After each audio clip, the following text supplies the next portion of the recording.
I'm Victoria Cooksey, and today we are going to be making chocolate avocado frosting. And chocolate and frosting, those are some good words, right?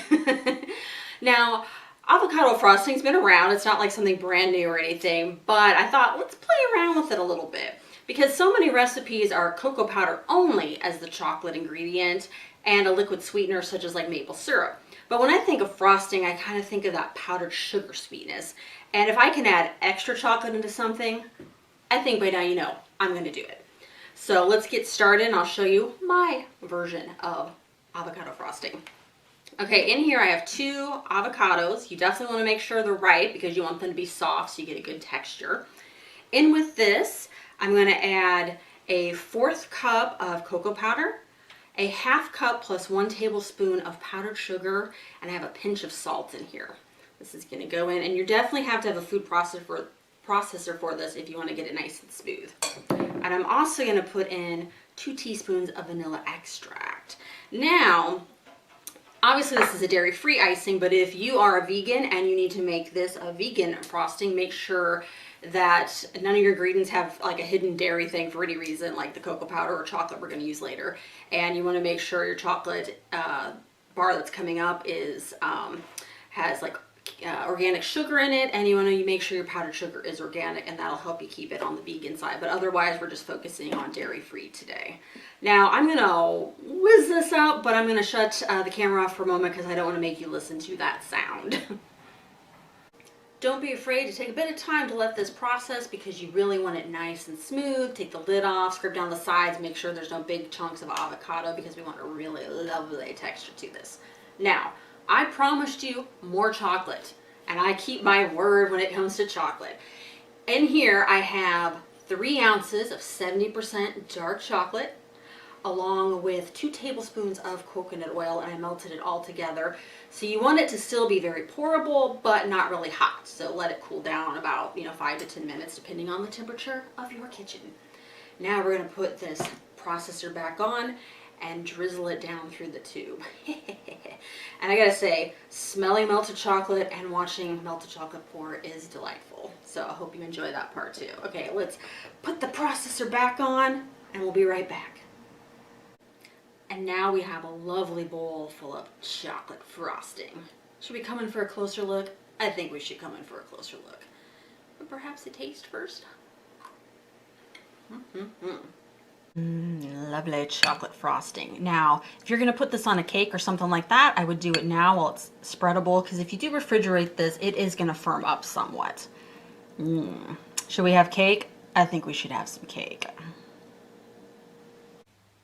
I've got a lovely chocolate cake iced, and we could stop there, right? We could say, no, that's enough chocolate, but let's be real. We can put even more chocolate, let's do it. Now I think I'm actually going to make this cake kind of in a bit of thirds here for decoration. I'm going to leave part of it smooth for those who want that. But I think on another part I'm going to put some Kraft mini chocolate chips. Because again, if we can do chocolate, let's do chocolate. And then on the other bit, how about some nibs? If you're feeling like, oh, I want a little crunch with the smoothness, we'll go with some nibs. The more nibs, the more chocolate, the better. Yummy. I love to put these on brownies too. In the comments below, be sure to let me know, are you team smooth, team chocolate chip, or are you team cacao nibs on your cake? And I think I'm definitely ready to have a piece of this so we can talk about the flavor. With this frosting recipe, you may be like, hey Victoria, what dark chocolate should I put in this? First and foremost, always pick one you like the taste of on its own, because if you don't, you're not going to like it any better than what you make.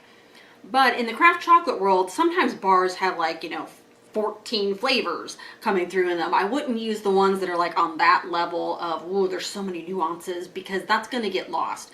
Pick one that has some good, interesting flavors, matches what you want. Do you want something to come out a little fruity, a little nutty, a little earthy, things like that. But yeah, I wouldn't pick like your most intricate flavored one for this because you do have avocado and sugar and stuff. But definitely go for what tastes good. All right, let's taste it. Look at that, it's so like creamy looking.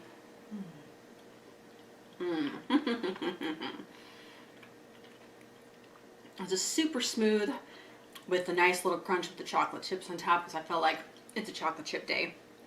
And so you get chocolate, in this instance, chocolate from chocolate cake. You get the cocoa powder. We've got the melted dark chocolate. Then we put some additional chocolate on top. You could put this frosting on cupcakes. You know, maybe you want to really rev up your avocado toast and be like, I'm putting this on some bread for breakfast. But I'm going to go with cake today. Be sure to like this video, subscribe to my channel, and follow me on Instagram. And I'll put all the links below how you can follow me, how you can make this by putting the recipe down there too. And I will see you next weekend for some more chocolate fun. Thanks so much for watching.